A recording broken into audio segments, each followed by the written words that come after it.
Good afternoon, and welcome to today's webinar, Why and How Legal Assistance Providers, Legal Assistance Developers, and Long-Term Care Ombudsman Program Collaborations Matter. I'm Amity Overall-Lade, the Director of the National Ombudsman Resource Center, and we're really happy to host today's discussion.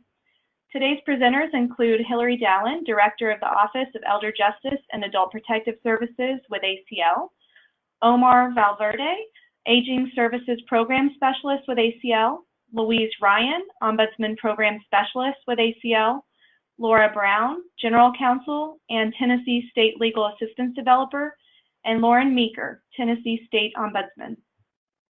Just so you know, all lines will be muted, but you can enter your questions into the chat box and we will respond to as many questions as possible after the presentations.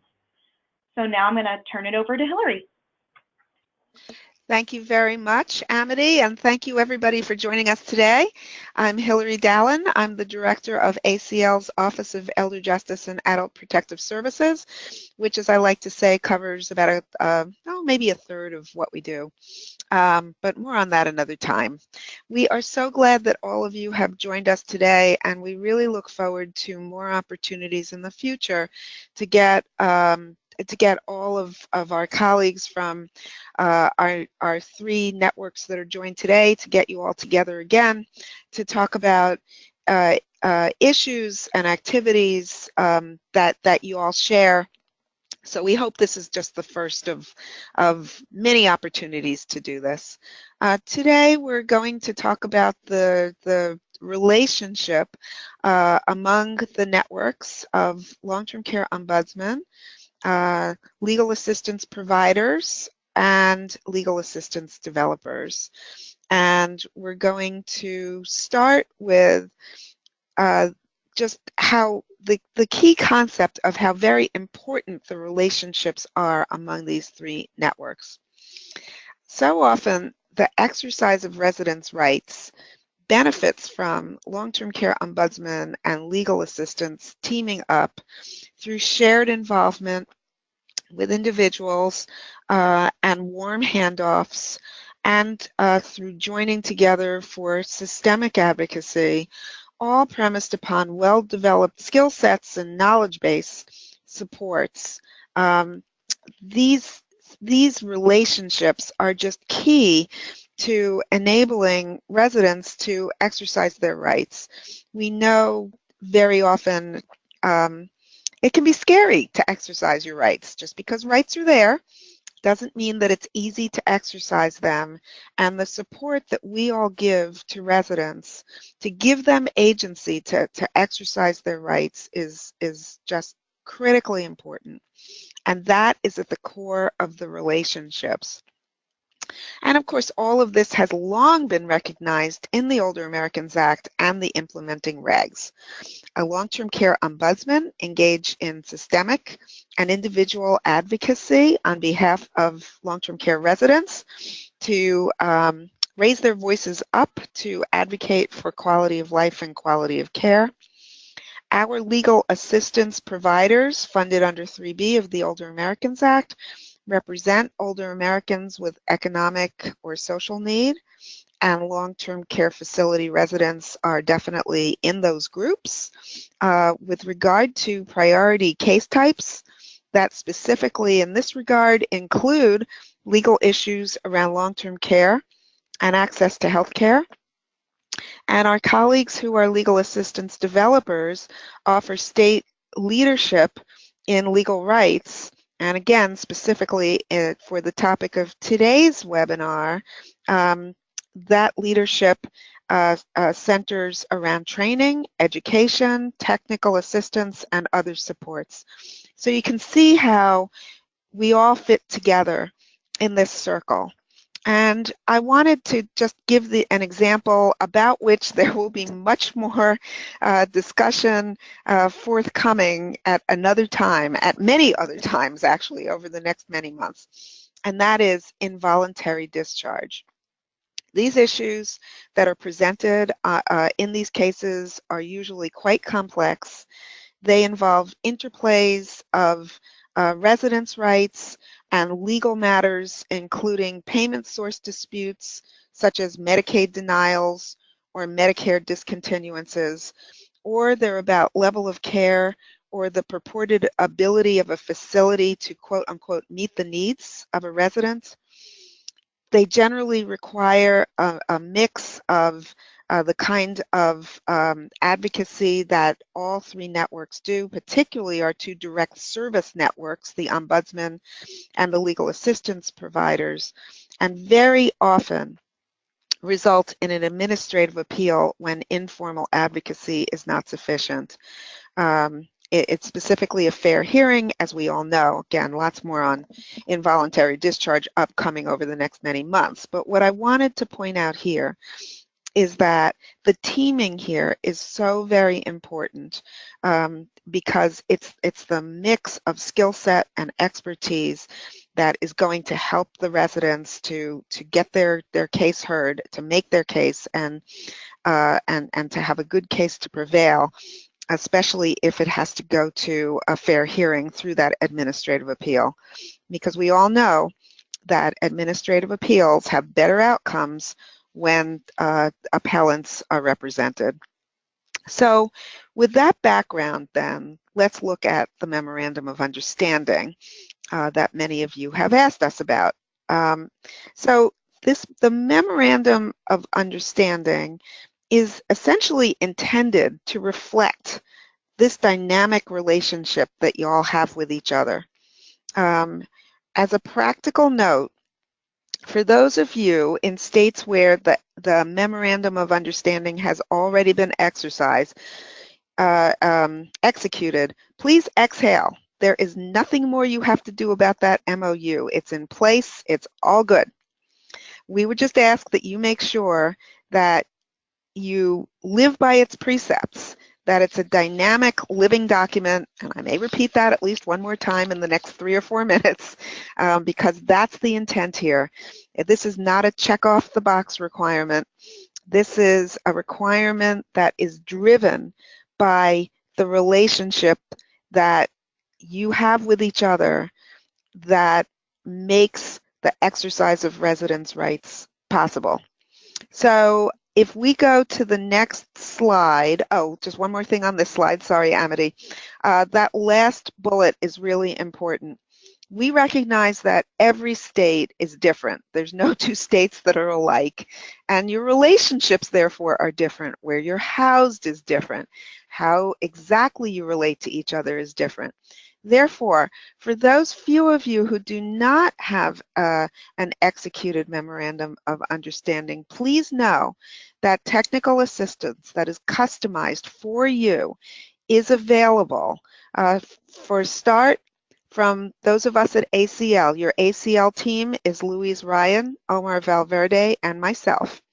When we get to the end of the webinar, Amity will show you a wealth of resources on the National Ombudsman Resource Center website. And so the point we want to make is that technical assistance is available.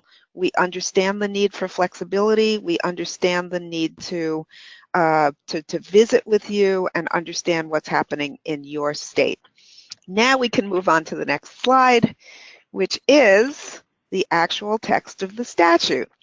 And here, what I want to emphasize is that the ombudsman is the party who is required to spark the adoption of the Memorandum of Understanding and other means, basically a written reflection, again, of the relationship. When the Older Americans Act here says to coordinate through memoranda and other means, what the Older Americans Act is telling us is what I just said, that this relationship is so important that it must be memorialized in writing so that all parties to the relationship and long-term care residents and those who love them all understand how we all work together to help raise up their voices and make sure that they can fully exercise their rights. So it's a living, dynamic document. It reflects a meaningful relationship for shared work, warm handoffs, supported by shared trainings, and other indicia of a close relationship, including just some possibilities, some periodic meetings, and other ways in which you talk to each other. I'm thinking of 2 states in which the state long-term care ombudsman and either the legal assistance developer or the legal assistance provider are actually housed in the same organization and are in the same office or next door to each other. And so, you know, those hallway chats in those situations could be invaluable, but obviously that's not possible everywhere. Next slide. So I just want to point out in the regulation, here's the regulation, and you'll notice that the regulation is a little more specific than the statute about who the state long-term care ombudsman should be entering into the memoranda of understanding with. It is specifically the legal assistance developer and with the legal assistance, that is the 3B programs in the state. So I just wanted to point that out.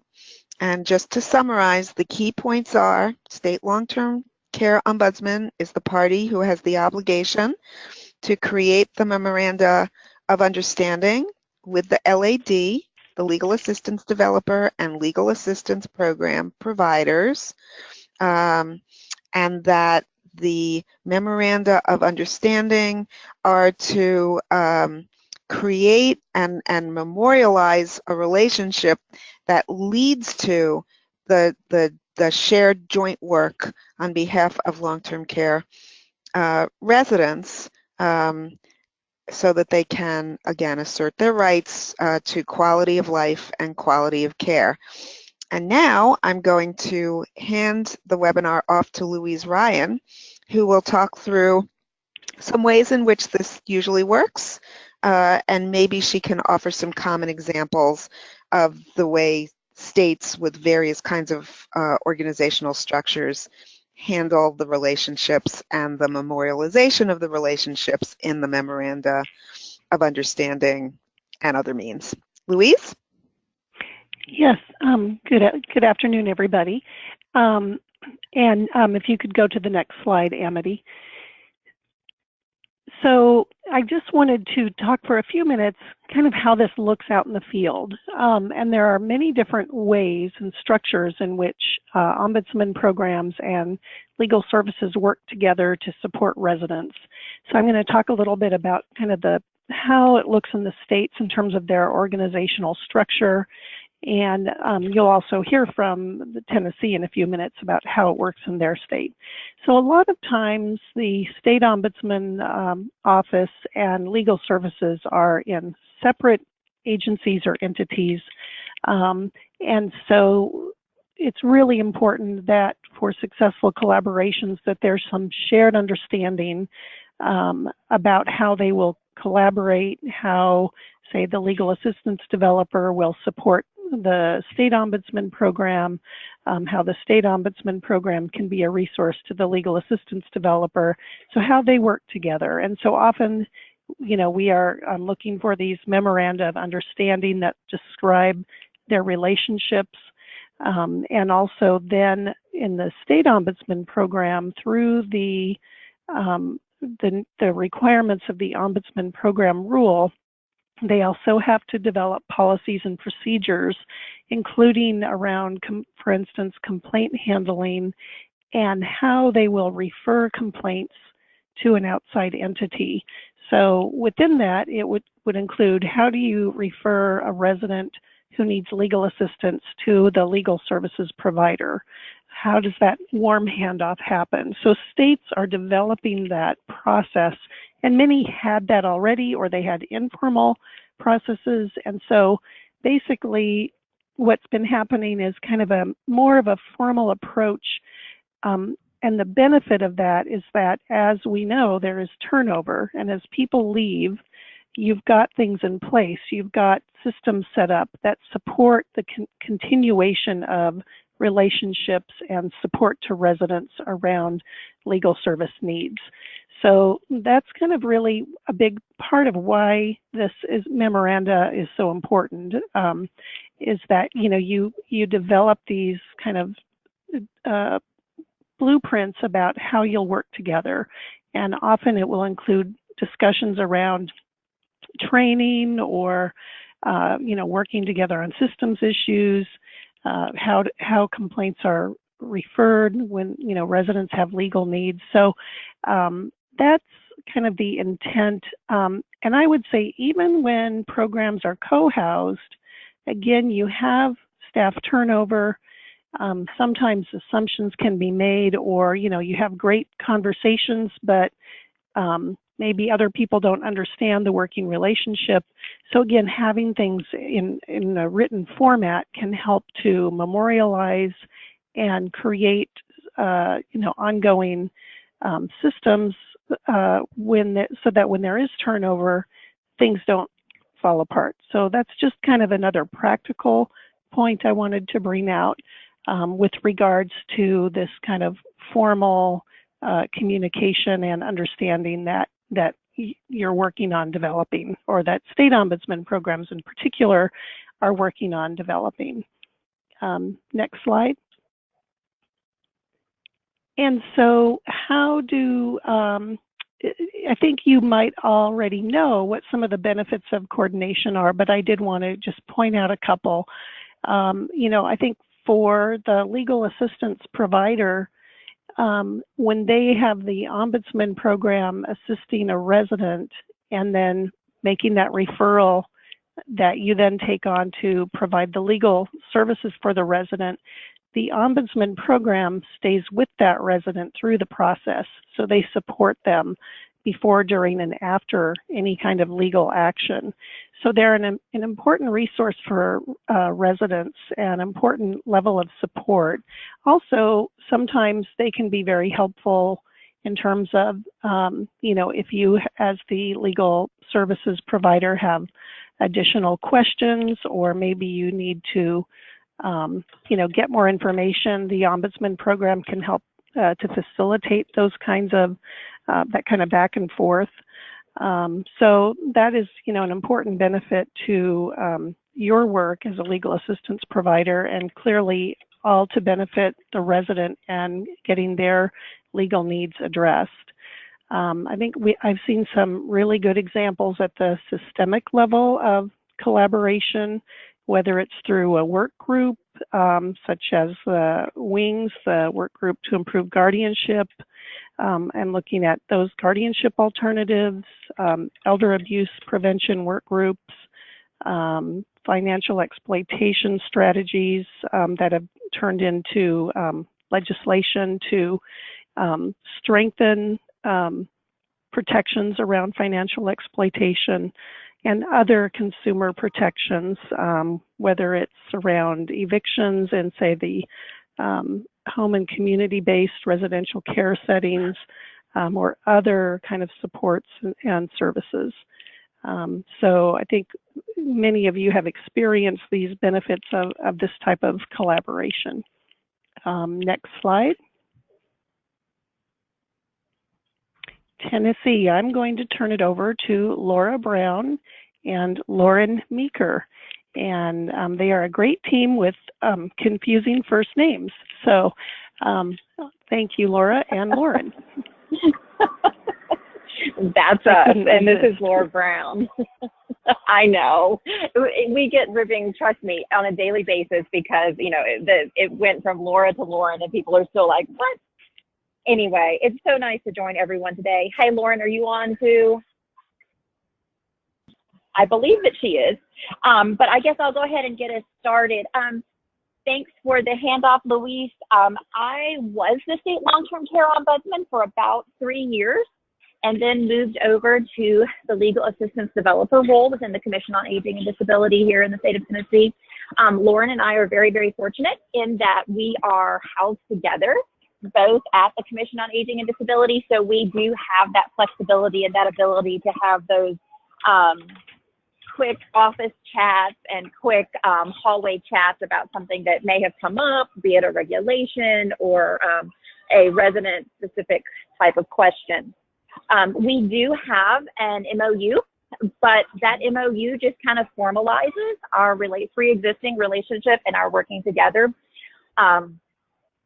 We do use that MOU just to kind of put down on paper and just kind of document what we were already doing. It's helpful to have it written down because, as Louise was saying, we do, turnover may happen. Crossing our fingers that it doesn't, but you never know, right? Working in state governments or any government agency for that matter. In addition to Lauren and I working together so well, we also have been working on strengthening the relationship between the district long-term care ombudsman in Tennessee.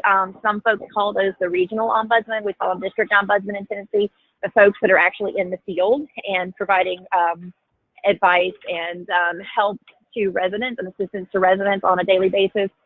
Between those ombudsmen and the Title IIIB providers in the state of Tennessee. As a matter of fact, it's on one of my legal assistance monitoring tools where I go out to do my quality assurance checks every year. One of the questions does involve asking the Title IIIB provider about their relationship with the long-term care ombudsman and how that's going, and trying to get some feedback and ideas on how to strengthen that. The state ombudsman and the district ombudsman and the Title IIIB providers also all attend a conference once a year, so they do have some communication. And we every year since I've been the state ombudsman and now legal assistance developer, we've been trying to work on that conference and increase the communication between the ombudsman and the 3B providers. And this year, I think we're going to have a breakout session just for ombudsman and 3B providers, just so they can kind of meet each other again and kind of talk through each other and kind of have a round table for sharing. Lauren, do you want to add anything to that? Okay. I'm not sure if Lauren's on, so I'm going to keep calling ahead. Laura, yes, okay. I was going to say, I don't see her, so I don't know if she's having technical issues or not. So you may want to just move forward. Okay, and I'm not trying to dominate the conversation, but I wasn't sure. So, okay, so I'll move forward until she's able to join us. So as I was saying, Lauren and I are working on building the relationship between the ombudsman and the 3B providers. We spend a lot of time. Lauren is one office down from me, so she spends some time coming over on a daily basis when I'm in the office, actually, and we talk through some issues that may have come up. There's always the issue of consent and resident consent for communicating with outside parties about what's going on. And before she comes over to talk to me about any resident-specific issue, we always make sure that she always makes sure her district ombudsman have gotten that resident consent to share any information with either the state legal assistance developer or the local Title IIIB attorney. Sometimes the district ombudsman in Tennessee will refer issues directly to our 3B providers, and other times they will bring the issue to Lauren as the state long-term care ombudsman, and then Lauren and the district ombudsman will talk, and then Lauren will come over and talk to me, and we'll kind of brainstorm about issues and ways to think through certain situations. In particular, recently we've had a lot of issues surrounding powers of attorney and abuses of powers of attorney. So we have had several cases in particular that I think kind of demonstrate and illustrate what type of relationship we have in Tennessee between the ombudsman and the legal assistance developer. One case in particular that comes to mind is we had a resident in the eastern part of our state whose relative, I believe it was a son, was their power of attorney. And that particular power of attorney was using all of the residents' money for his own benefit and for his own good, and completely violating his fiduciary duty under that power of attorney. So the district ombudsman got the resident's consent to talk to me and to Lauren, and Lauren and I kind of brainstormed. And I think at about 4 o'clock on a Friday afternoon, we contacted our Title IIIB provider in that particular area. And by 8 o'clock on Monday morning, that provider, that attorney, was actually out at the nursing home doing an in-person visit with that resident and talking to that resident about the implications of revocation of powers of attorney and how that works, and the possibilities of getting that power of attorney revoked. The upshot of that particular case was that the resident did decide to go ahead and revoke that power of attorney. that Title IIIB legal assistance attorney did that for that resident. And I think by that Friday, everything was completely done and wrapped up, and the resident was able to get her own funding and her own money back to be able to satisfy her, I believe it's her nursing home bills, because we were at the point where we were getting ready to have an involuntary discharge issue because the resident wasn't able to pay her patient liability because of the fact that the power of attorney was taking her check as soon as it came in. So that was just one example of how the programs have worked together very recently, actually, to ensure that resident rights have been protected. We've also had some more state-specific issues. Recently in Tennessee, we've had some expansion of rights for individuals who are under guardianship or conservatorship. We have what's called the Campbell Fault Act, and I believe other states are starting to add this too, that protects the right of a person or a ward under conservatorship or guardianship to have visitors and to say who they want to visit. So Lauren and I have kind of talked and kind of worked through how that looks for the ombudsman, because you still have someone who's under conservatorship and has been judicially declared incompetent, but in a lot of cases, judges are still giving the residents the right to see whomever they want to see and whatever visitors they want to see. So just making sure that those rights are protected, and that facilities are aware that residents, even if they're under conservatorship, can pick and choose who they want to see and don't see, has been a really important partnership and collaboration between the two programs as well. Let's see, I think that is about all that I had. We just had the one slide. We just have here in Tennessee worked really, really hard to have a really strong relationship between the two programs. It does help that we're together in the same office, but we do work really, really hard on making sure that together both programs are doing all that they can to protect the rights of residents. And with that, I am going to turn the presentation over to Omar, who's going to provide us a little bit more information and details on the next topic. Omar? Hello, everyone. I'm happy to take just a few minutes to talk about resource support that you can all access at the national level on a whole range of issues that legal providers and ombudsmen had to deal with when working together on behalf of residents. Not surprisingly, a real important part of that resource support, I think, comes from the National Center on Law and Elder Rights.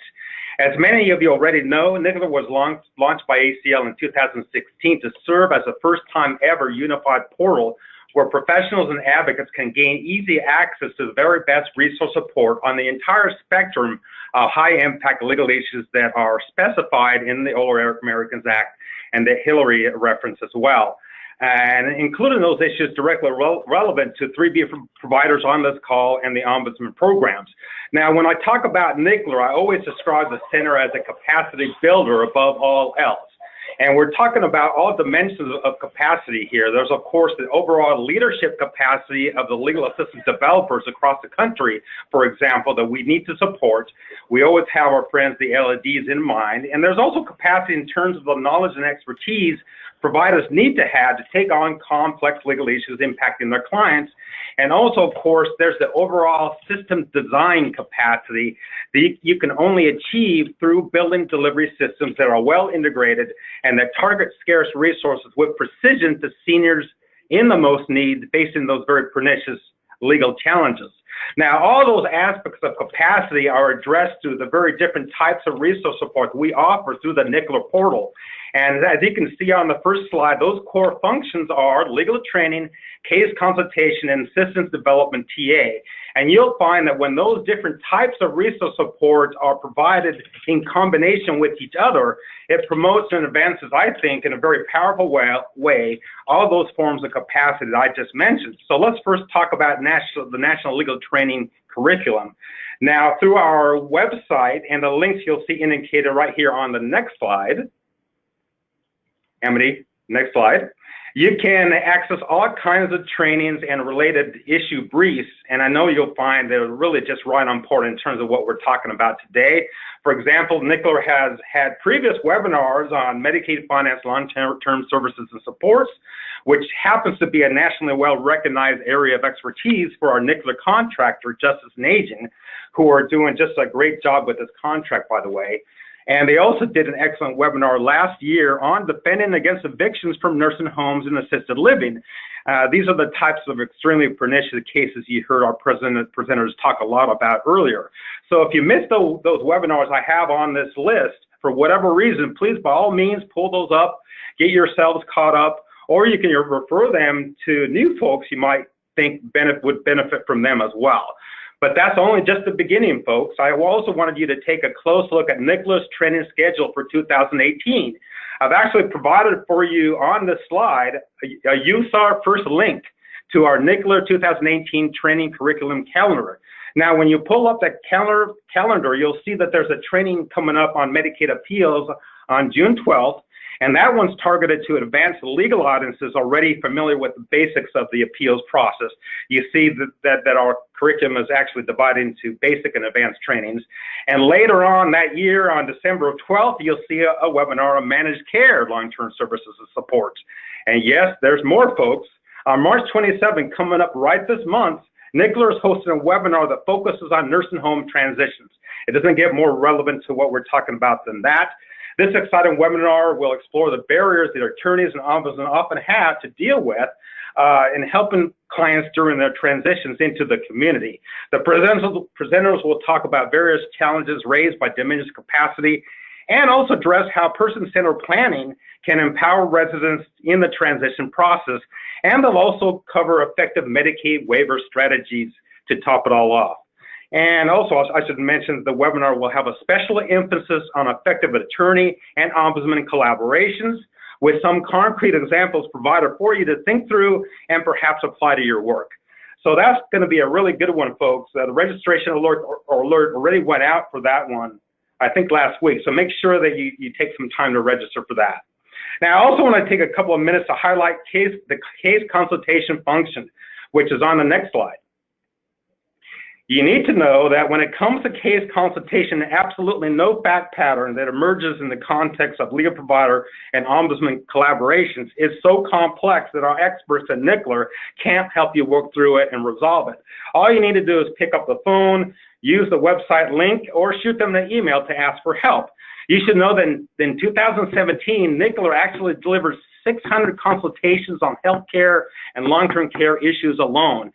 And out of those consultations, nearly 50 of them were provided to long-term care ombudsmen. And we also know that many LDs across the country and on this call and their 3B provider networks have made great use of this service as well, and we hope more and more will do so in the future. And I also want to mention that about 1 in 6 of the long-term care requests that NICLR received were for help specifically on nursing facility and assisted living issues. So we are already very well calibrated towards these issues through NICLR and intending to continue to build our capacity in this area into the future. And finally, the next slide. Do not forget NICLR's function related to systems development TA. Our LEDs on this call are already aware of the fine work NICLR does in partnership with our friends at TCSG. Everything you need to know about building a high quality and a high capacity legal service delivery systems, you can find resources that are right on point through NICLR. And that's another area where we are pledging to you that our capacity for this service will continue to grow into the future. I wanted to conclude my time by saying that just as we are encouraging productive collaborations between LADs, legal providers, and ombudsman programs at the state and local level, so you will also see NICLR and the National Ombudsman Resource Center and other ACL resource centers collaborating at a national level on this and other webinars in the future in order to optimize our national support system on these important issues impacting residents, which I think is a really great segue to our next speaker from Newark. Amity, you're up. Thanks, Omar. Hi, everybody. Thank you so much, Lauren, for walking us through those examples. That was fantastic. So Newark, most of the ombudsmen on the phone know who we are, but just to give you a little bit of background, we are the National Long-Term Care Ombudsman Resource Center. We are funded by a grant from the Administration for Community Living and operated by the National Consumer Voice for Quality Long-Term Care. And we work closely with the National Association of States United for Aging and Disabilities, NASHUD. We provide support, technical assistance, and training for state long-term care ombudsman programs and their program representatives. So we're not just providing TA to state ombudsmen. We also work very closely with individual program representatives as well as the National Association for Local Ombudsmen and the National Association for State Ombudsmen. We develop and provide training resources as well as resources for consumers that ombudsmen can either borrow from and put their logo on and use that in their program, or just print directly from our website and take them out when they're working with folks in the field. Of course, nursing home residents, assisted living, and those programs that visit individuals receiving home and community-based services. I just wanted to provide some shots of a few of our resources to give you an idea of what we have available. We do provide training both by webinar like today and in person, and we have what's called our NORC Training Bureau, and this year we're focusing on 6 topics, and programs, not just state ombudsman programs, but also local programs, can reach out to us to see if we can provide training directly to their program representatives. We do provide training in person, and we'll travel to them if the funding's there, or we can provide it by webinar. And that's a fantastic way to reach out directly to the people in the field doing this work every day. We also have several electronic resources that go out by email. One is a quarterly newsletter called the Ombudsman Outlook. We highlight resources in addition to highlighting the great work of those in the field in our News from the Network section. So that comes out every quarter. And then we also have a new feature called the NORC Notes, and it goes out at the top of each month. And it simply features one resource or issue and reminds the network of what we have available on that topic. We also have several reference guides.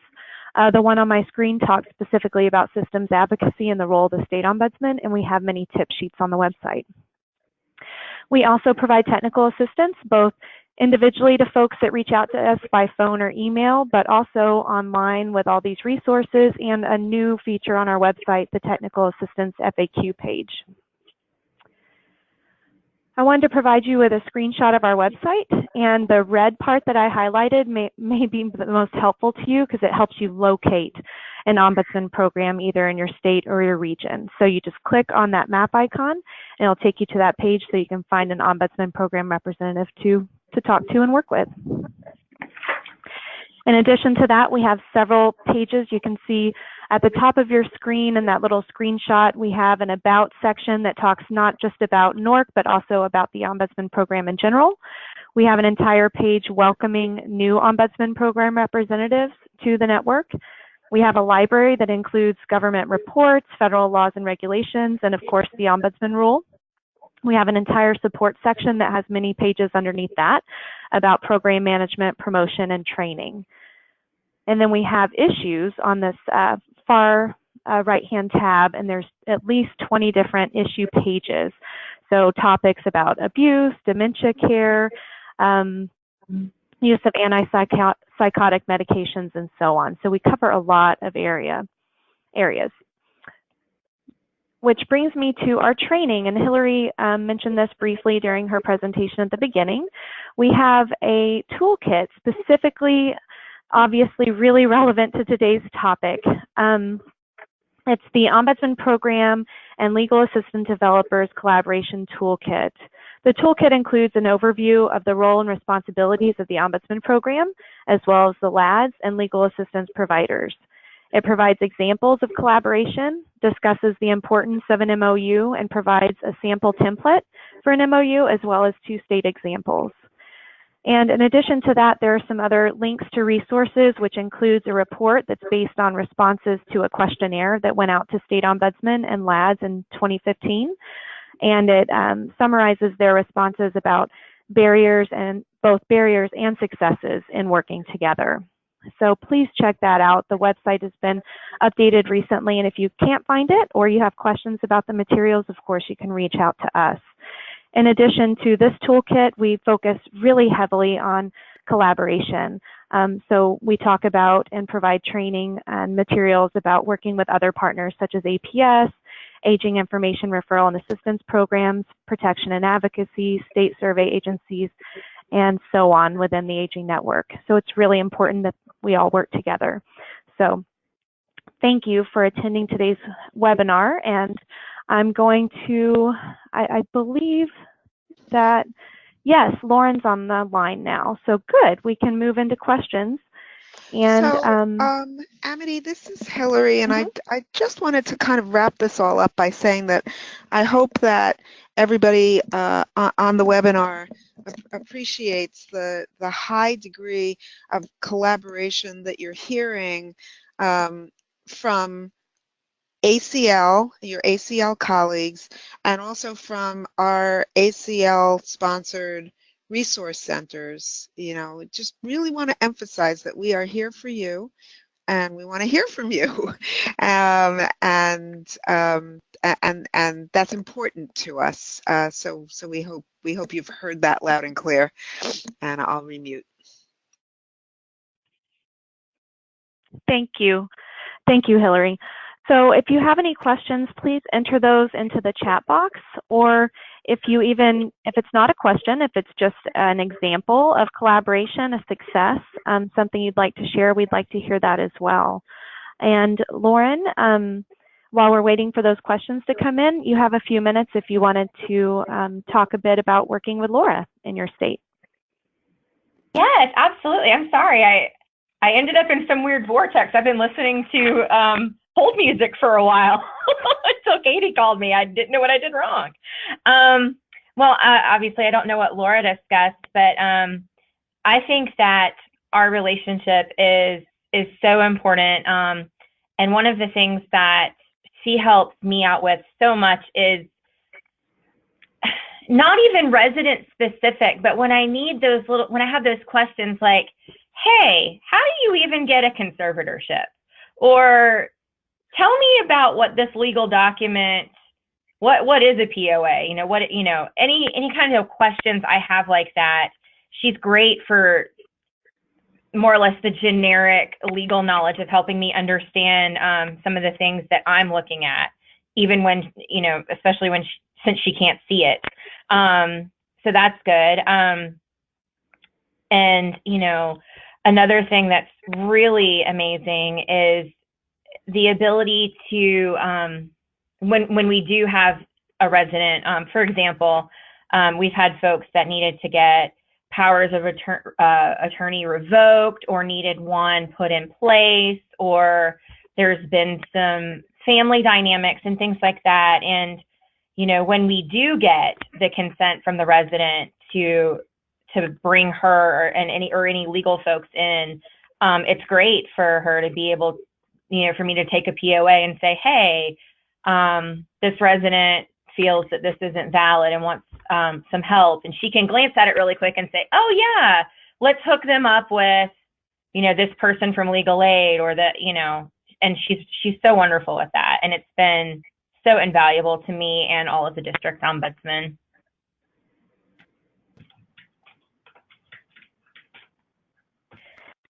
Thank you so much, Lauren. So it does look like we had a couple comments come in, so I'd like to share those with you. Let's see. The Tennessee conservatorship visitor law sounds fascinating. Could you share the name of that again, just so folks can look that up if they're interested in more information? I'm sorry, can you repeat? It's known as the... Oh, go ahead. Sorry, Laura. It's okay. It's known as the Campbell Fault Act, and that's Campbell, C-A-M-P-B-E-L-L, Fault, F-A-U-L-K, Act. And I can send a link, Amity, if you'd like, if you wanted to share it. We'd be happy to share it. That would be wonderful. I'd be interested in that too, and we'll make sure to include that as one of the resources for today's webinar. I also wanted to mention, this is Hillary, that another of our colleagues here in Washington is the American Bar Association Commission on Law and Aging, and we actually have funded them to do a lot of work in understanding what states are doing around guardianships, and particularly guardianship reform and alternatives to guardianship. One of the things that they do every year, and they just published their most recent version of this, is a summary of state legislation around guardianships, and that's why the Tennessee statute was not a surprise to me, because I actually had read that summary. So if you go to the American Bar Association website, search for Commission on Law and Aging, and then look in there, I believe it's under products, you'll find it. And Omar, maybe what we can do is give Amity some of the links so she can put it in the follow-up resources. Absolutely, that's a good idea. And everybody should know that ABA is a close partner with NCLR on a wide range of issues. Thank you both. That would be great. And just a little bit of housekeeping based on a question we received. Yes, we are recording this webinar, and that will be available in the future, as well as a PDF version of the slides. So thanks for asking that. Any other questions? Or from our presenters, any last-minute comments that you would like to share? Feel free.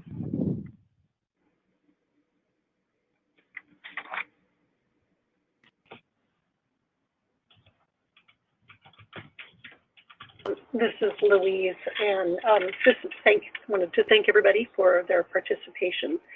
And again, ACL is a resource for you as you look at trying to develop any kind of formal process. I would also like to mention, specifically with the Ombudsman program, state ombudsmen know that ACL, both at the regional level and with myself, with the Office of Long-Term Care Ombudsman Programs, we've been working with states as they work to implement the Ombudsman Program rule. And so these questions have come up, and again, in our attempt and efforts to be coordinated, we also do want to, do include Hillary and Omar in these discussions. And lots of questions have come to us about the role of, legal assistance and ombudsman programs. And so we appreciate those questions that come to us through other means, and encourage you to continue to reach out. So thanks. Yeah, let me just add on to that again, that if any of you have thoughts, ideas, or questions that you would like us to address through our resource centers or directly through ACL, we do have the capacity to bring you together for webinars and other conversations. This coming year, as many of you probably already know, it's very exciting that the Consumer Voice Conference and the National Aging Law Conference are kind of back to back with each other. So if you want to spend a whole week in DC, you really can get to know everyone who's gathered for this webinar. So, do be in touch with us with your ideas. We welcome them, and we will do our very best to accommodate getting you all back together for other topics and other discussions. Thank you, Hillary.